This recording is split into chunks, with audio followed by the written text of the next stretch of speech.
Evangelho de Lucas, capítulo 15. Este capítulo tem 3 parábolas: a parábola que conta uma moeda perdida, a parábola que conta uma ovelha perdida e a parábola que conta de um filho perdido, ou quem sabe eram 2. E disso falaremos lendo a partir do verso 25, Lucas 15, 25.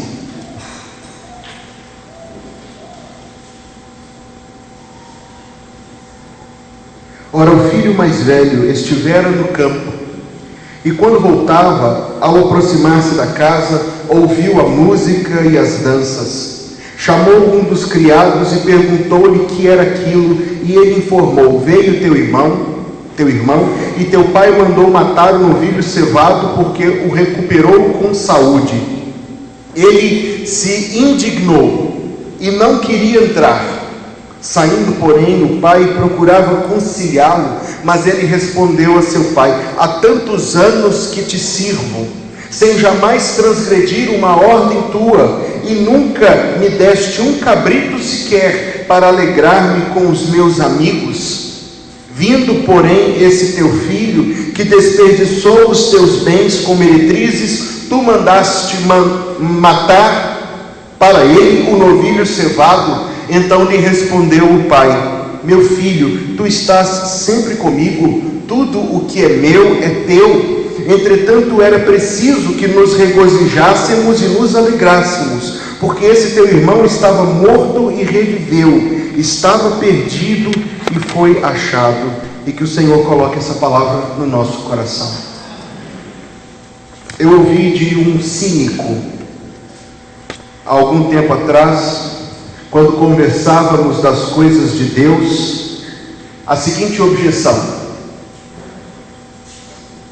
Deus então é assim, ou você me ama, ou eu te mando para o inferno. E a resposta dele foi: bela imagem de um Deus de amor. Ou você me ama, ele disse, Deus é assim, ou eu te mando para o inferno. O problema é que ele não está errado. A resposta que eu dei a esta objeção é que Deus é amável e digno de amor, e merece ser amado. E todo o nosso amor é pouco para Deus. Nosso coração é incapaz de amar a Deus como Deus merece ser amado por nós. Deus é absolutamente amável. Nos últimos dias eu tenho compartilhado com os irmãos algumas verdades sobre o serviço ao Senhor. Tenho dito aos irmãos que o serviço é uma mentalidade e uma disposição em nosso coração. E tenho dito também aos irmãos que cada um de nós deve compreender a si mesmo, deve ter uma auto-identificação como servo do Senhor, e precisa nutrir isso continuamente em seu próprio coração. Na primeira mensagem que trouxe aos irmãos, eu disse que por causa da cruz do Calvário, Cristo é digno de ser servido por nós, por causa do que Ele fez por nós, por causa do que Ele faz por nós, por causa daquilo que Ele é. Na segunda mensagem eu disse aos irmãos que assim como na casa de Lázaro, Maria e Marta em Betânia, as nossas ações para com Ele revelam o que Ele significa para nós.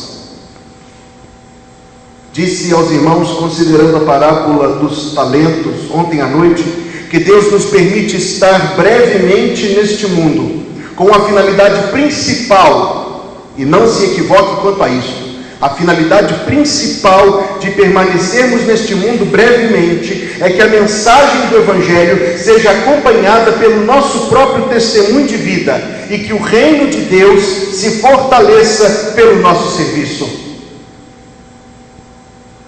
Hoje pela manhã, estudando com os irmãos algumas palavras importantes do Novo Testamento, quiséramos mostrar que cada igreja local vive e opera na vida e na operosidade daqueles que trabalham, lutam, combatem, se esforçam, são cooperadores e tornam-se companheiros de Deus. Mas agora à noite eu quero falar não somente sobre servir, mas sobre servir com alegria. Esta parábola que nós lemos, sem dúvida, uma das parábolas mais conhecidas do nosso Salvador, fala para nós a respeito de dois filhos. Por isso eu tentei colocar de início essa ideia, dois filhos perdidos, porque um extraviado e outro ressentido. Um vivendo para os seus próprios interesses e gastando os bens dos quais se apropriou, e o outro servindo com amargura, com dureza de coração e com ressentimento.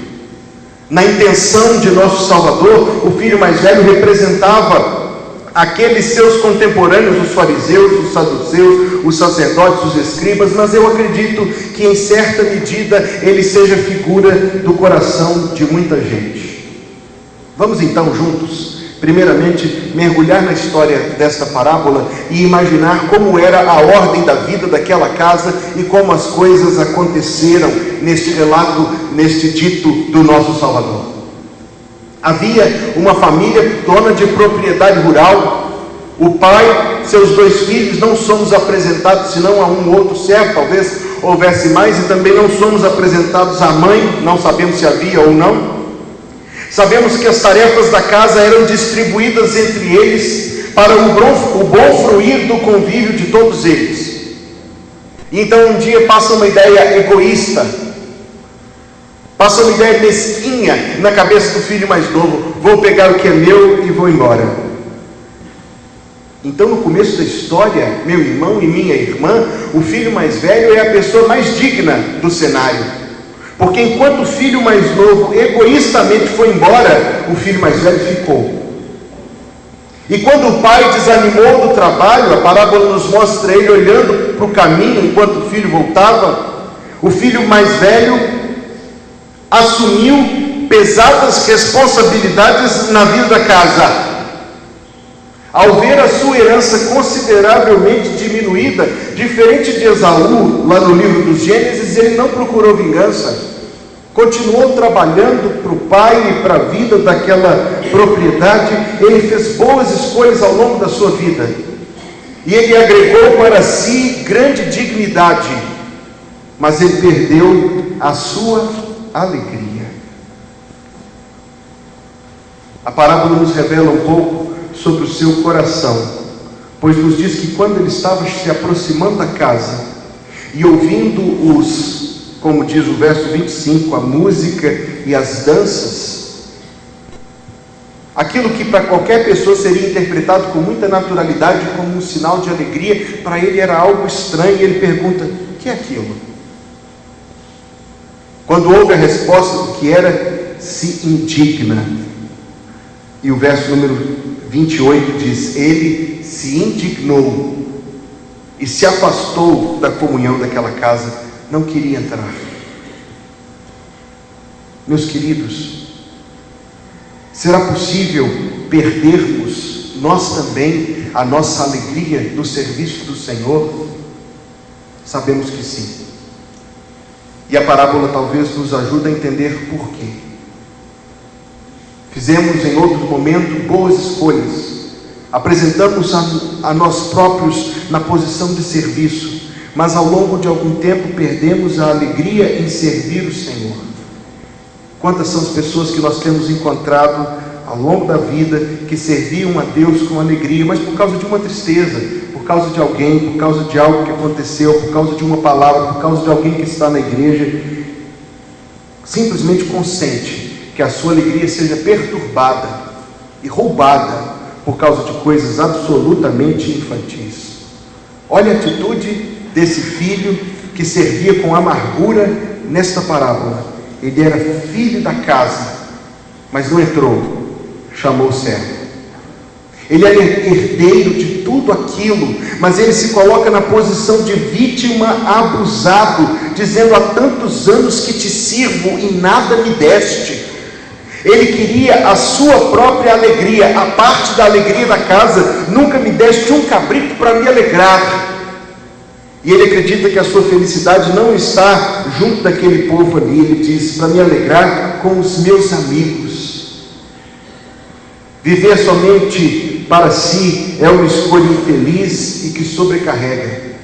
Se você ler o tempo que nós vivemos, você vai descobrir que as pessoas com as quais nós convivemos buscam freneticamente a felicidade, e a forma intensa como elas buscam é exatamente o que prova que elas não acham, porque se achassem estariam satisfeitas, mas continuam buscando, e continuam buscando com uma sede cada vez maior, é a prova de que não tem encontrado.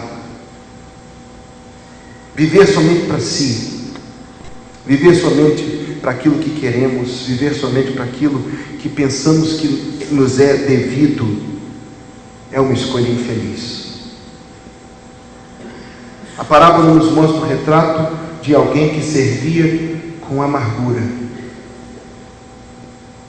e nós queremos servir com alegria.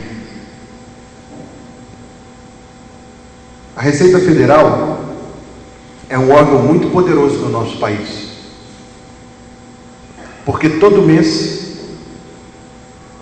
eu acho que com você também é assim, ela vai lá e pega uma pequena fraçãozinha da minha renda para si, e ela tem autoridade para fazer isso, e ela tem poder para fazer isso, e eu não posso me submeter. Mas a Receita Federal não pode me obrigar a fazer isso com alegria e dizer: oh, que coisa boa, por que você não pega mais um pouco? E a Receita Federal tem esse imenso poder sobre mim, mas ela não pode exigir de mim que eu a ame, e nem que eu me dedique a ela. E essa é a diferença, meus queridos irmãos, porque Deus quer obediência com amor, devoção com louvor e serviço com alegria. Por quê? Primeiro de tudo, porque Deus é amável. Como eu disse na introdução a esta mensagem, Deus é amável. Deus é digno do nosso amor. Deus é digno da nossa autorrenúncia. Deus é digno do nosso serviço. Deus não é digno de que sirvamos murmurando. Deus não é digno de que sirvamos ressentidos. Deus não é digno de uma atitude mesquinha e egoísta, porque Ele é digno de ser amado, de ser louvado e de ser bendito do nosso coração. Se você tivesse um retorno mais real dos seus impostos, você se alegraria em pagá-los. Concorda comigo? Deus nos tem dado muito mais do que aquilo que temos apresentado. Deus nos tem dado o privilégio de sermos dele. Por isso, nós devemos servir o Senhor não azedos, mas alegres. Em segundo lugar, nós devemos servir ao Senhor com alegria, porque o Senhor nos ama. Todas as palavras do nosso Salvador são imensamente amplas e perscrutadoras, e como diz a carta aos Hebreus, elas penetram profundo dentro de nós, a ponto de dividir os pensamentos e as intenções do coração. Esta parábola por si só é um mundo inteiro e uma história de vida a qual nós podemos acessar, porque diante daquela reação, um filho indignado, um filho que não queria entrar, o pai saiu, diz o verso 28, e procurava conciliá-lo. Talvez, eu imagino, no universo desta parábola, aquele filho se sentisse menos amado que o outro. Talvez no universo desta parábola, ele se sentisse complexado e diminuído diante do amor do pai para com o filho mais novo. Mas o pai, numa atitude profunda de amor, não se aproxima do filho e diz assim: ah, rapaz, cala sua boca. Não. Diz o texto que ele procura conciliar. Irmão e irmã, não deixe o seu coração azedar por razões infantis, e nem meça injustamente o amor de Deus. Quando eu era criança, meus pais, atravessando um período financeiro extremamente difícil, fizeram o que podiam fazer com a ajuda de uma tia querida para pagar a escola para mim. Então eu ia à escola e na hora da merenda a professora mandava juntar as carteiras e eu tirava da minha merenda, tinha milho cozido, e o menino do meu lado tinha Danete. E eu gordinho.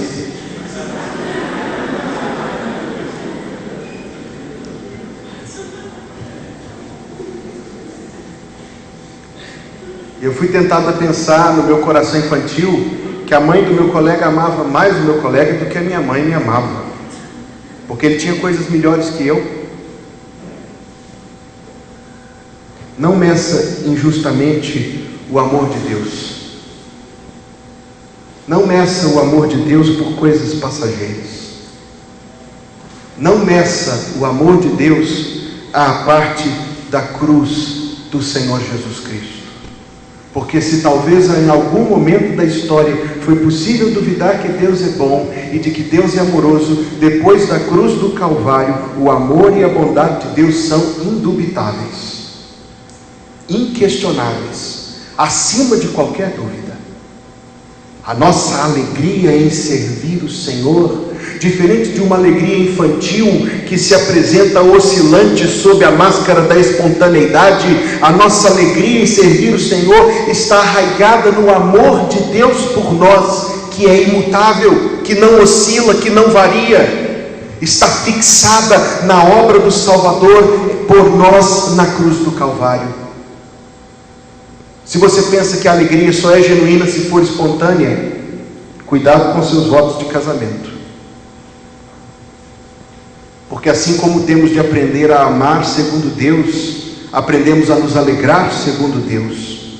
Não uma alegria oscilante, causada por coisas que se vêm e se vão, mas a alegria da salvação, a qual o apóstolo Pedro, na sua primeira carta, chama de alegria indizível e gloriosa.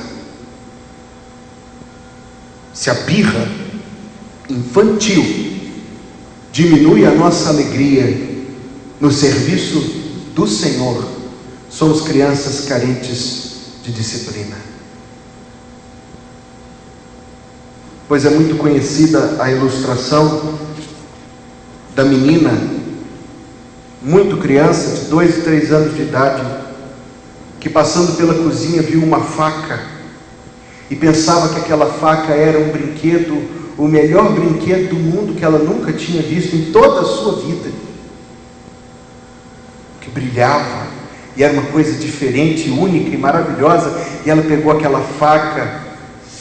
Então a mãe tirou a faca da criança e ela chorou tanto, e ela chorou tanto, e ela disse: como é possível que minha mãe tire de mim uma coisa tão bonita, tão brilhante, tão diferente?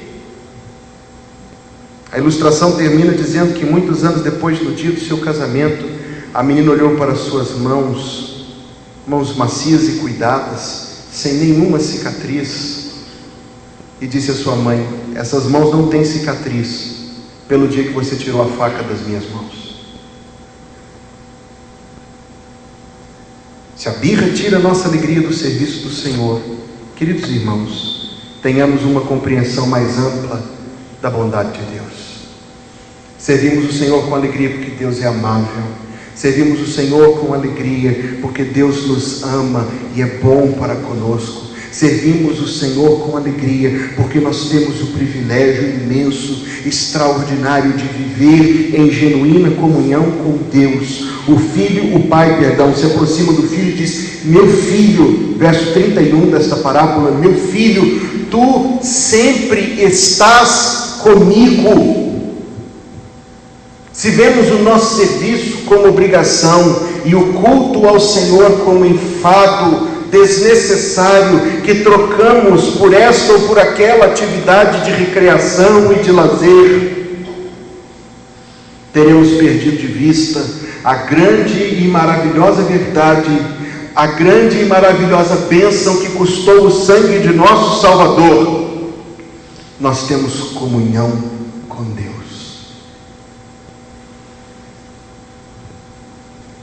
Não suponha que o Senhor Deus quer apenas o nosso trabalho. Nem imagine que Deus quer apenas nos explorar nesse mundo. Porque eu conheço alguns jovens que conseguiram passar em concursos públicos federais de alta posição. E um deles, que foi meu colega na faculdade de economia, que eu tranquei depois para ir para o seminário, hoje é um dos embaixadores do Ministério das Relações Exteriores, fez o curso da Fundação Rio Branco, do Palácio do Itamaraty. E vamos combinar que é um orgulho, não é verdade? Isso é um orgulho para ele. Imagina para a mãe, imagina para a tia, coitado dos primos dele que tem que ouvir o tempo todo: ah, o seu primo já está trabalhando lá no Ministério das Relações Exteriores.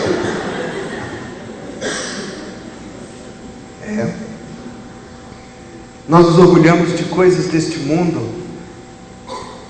e não percebemos quão grande honra é ser um servo do Deus Altíssimo. Quão grande privilégio é estar empregado na causa do Senhor. Que coisa imensa Deus nos dá poder agir pelos seus interesses. Que honra extraordinária tomar uma parte que seja nas coisas de Deus. Mas veja que Deus não é o nosso patrão. Deus é o nosso Pai. Ele diz: meu filho, tu estás sempre comigo. Meu filho, ele diz em amor para aquele servo amargurado que servia com rancor e azedume, ele diz: meu filho, tu estás sempre comigo. Meu filho, tudo o que é meu é teu. Tudo o que é de Deus é nosso. Por isso ele nos sustenta todo dia. E a palavra escrita tantos 1000 anos antes de Cristo, 1000 anos antes de Cristo, 3000 anos antes de nós, continua verdadeira. Nunca vi o justo passar fome, nem a sua descendência mendigar o pão, porque Cristo sustenta o seu povo. E por isso é verdade a promessa escrita 1000 anos antes de Cristo: habitarei na casa do Senhor por longos dias, ou para todo sempre.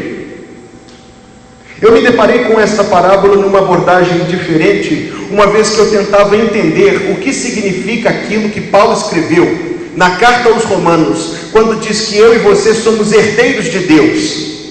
Pois que vantagem há em ser herdeiro de alguém que é imortal? Que vantagem há em ser herdeiro de alguém que nunca vai nos deixar o legado da herança? A parábola nos responde: meu filho, tu estás sempre comigo. Tudo que é meu é teu. Os filhos de Deus nunca colocarão as mãos na herança. Que bom para nós. Seremos para sempre cuidados pelo Senhor. Vede quão grande amor nos tem concedido o Pai, a ponto de sermos chamados filhos de Deus. Por isso o mundo não nos conhece, porque não conheceu a Ele. Amados, agora somos filhos de Deus, e ainda não se manifestou o que haveremos de ser, mas sabemos que seremos como Ele é, porque assim como Ele é, havemos de vê-lo. Será, irmão e irmã, que estas coisas não bastam para servirmos o Senhor com alegria? Será que deixaremos esta alegria ser roubada do nosso coração? O que rouba a nossa alegria em servir o Senhor? Perder de vista o que estamos fazendo, por quê e para quem. Perder de vista o que estamos fazendo, por quê e para quem. No dia que o culto se torna um enfado para o nosso coração, e nós gostaríamos que tivesse algo mais assim extraordinário, mais caleidoscópico, mais flamejante, mais intenso, para que o culto se tornasse uma experiência mais agradável. Esquecemos o que estamos fazendo, porque quando nos reunimos, nós estamos fazendo a maior coisa que um ser humano pode fazer: adorando o Todo-Poderoso Criador do céu e da terra. Estamos esquecendo por que estamos fazendo. Porque cultuamos pela obra de nosso Salvador na cruz do Calvário. E estamos esquecendo para quem estamos fazendo. E quando esquecemos estas coisas, nos tornamos clientes da igreja, consumidores de serviços religiosos. Por estes, Cristo não morreu.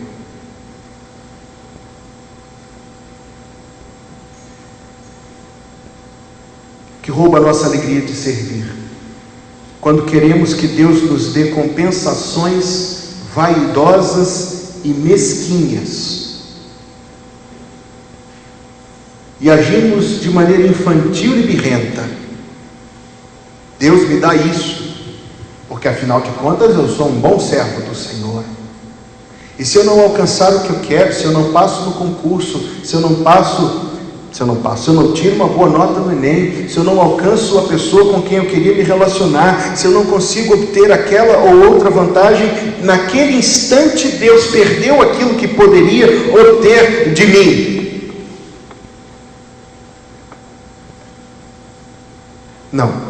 Não servimos por salário, servimos com alegria por amor. O que rouba a nossa alegria de servir, apequenar, diminuir o grande amor de Deus em nossa compreensão, isso rouba a nossa alegria de servir. Porque no dia que a frase que nos revela que Deus lá no alto do céu e da glória tem amor por nós minúsculos pecadores aqui na terra, torna-se para nós somente algo assim, palavras escritas ou ditas sem nenhum sentido, nós diminuímos ou até esquecemos quão grande é o amor de Deus. Não esqueça, não esqueça, não perca de vista. Não diminua a bondade do Senhor, não diminua a generosidade do Senhor. Não pense que você consegue entender a mente de Deus, porque não consegue. O que rouba a nossa alegria de servir, esquecer e abandonar os privilégios de sermos filhos adotivos do Senhor. Todos nós conhecemos Billy Graham. Já entrou pelas portas do céu. Já está com Cristo Jesus. E o seu ministério tem sido continuado pelo seu filho, Franklin, que tem uma história de vida bela, uma parábola como esta. Porque durante muitos anos o filho de Billy Graham foi um verdadeiro espinho no ministério e na vida do seu pai. Completamente desinteressado das coisas do Senhor, completamente distante e indiferente. E nós pensaríamos ser isso uma coisa absurda, porque se Deus usa Billy Graham para poder ganhar pessoas em vários países do mundo inteiro, e dentro da sua própria casa estava a antítese da sua pregação, mas lá estava, exigindo do pai e da mãe, Dona Ruth, muita oração, exigindo do pai e da mãe muita dedicação e a busca sincera por Deus, que bendito seja o nome do Senhor, alcançaram a resposta às suas orações. E Franklin Graham escreveu: nos meus anos de pecado, eu não deixei de ser filho de Billy Graham, mas eu vivia como se não fosse filho. Eu não tinha amizade com meu pai, eu não tinha comunhão com meu pai, eu não conhecia o meu pai, e meu pai não me conhecia, e nós não tínhamos nada mais em comum um com o outro. Filhos e filhas de Deus, adotados em santo e salvador amor, adquiridos pelo sangue da cruz do Calvário, que são templo e habitação do Espírito de Deus, podem, nas suas vidas com seu Pai Celestial, imitar esta triste história. Continuam sendo filhos de Deus, continuam sendo filhos de Deus, mas estão longe do seu Pai. não conhecem mais o seu Pai e não conhecem mais a comunhão com o seu Pai. Eu disse que eram 2 filhos perdidos, porque um saiu andando e o outro ficou, mas servia com azedume, com rancor e com amargura. Deus quer de nós que sirvamos o Senhor com alegria, porque Ele é digno e Ele nos tem dado muitas razões para nos alegrar neste santo privilégio. Irmão e irmã, é minha última palavra a você neste acampamento. Irmão e irmã, cujo coração perdeu a alegria no serviço do Senhor, ore a Deus e deixe o Senhor limpar o seu coração. Irmão e irmã que abandonou o seu posto no serviço de Deus, volte. Irmão e irmã que esqueceu os seus privilégios de filho de Deus, volte para o seu Pai. Meu amigo e minha amiga, que ainda não entregou a sua vida a Jesus, que ainda não conhece a salvação e o novo nascimento, esta é minha última oportunidade de lhe falar neste acampamento. Busque o Senhor, crê no Senhor Jesus e serás salvo. Todo aquele que invocar o nome do Senhor será salvo. Deus quis que você estivesse neste acampamento e Deus quis que você ouvisse estas palavras. É com você que Ele está falando. Responda ao que Deus tem dito a você. Há uma música antes de nós orarmos.